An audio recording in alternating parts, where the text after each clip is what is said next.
News First reporter Bridget Spencer is joining us live.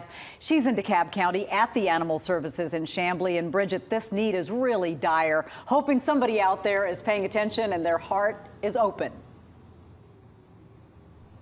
Yeah, Gravir, if you know somebody looking for a pet, go ahead and send them here to the DeKalb County Animal Shelter. You can see there's a sign right here saying that they are over capacity. They can't take in any new lost and healthy pets at this time. So the shelter needs adopters and fosters for at least 150 dogs by January 31st, which is only a few days away. They are simply well over capacity. For some perspective, the shelter was built in 2017 to house about 450 dogs. And right now there are almost 600 dogs in here, so they're bursting at the seams. Lifeline Animal Project, the group that manages the shelter, says that is all due to economic and housing factors, and pet adoptions are down for them by 31% because of all this. Now, the crisis is getting attention from dog lovers across Metro Atlanta, including Denise Carter, who adopted her dog from this very shelter. I think that is absolutely heartbreaking. There are always dogs that need homes.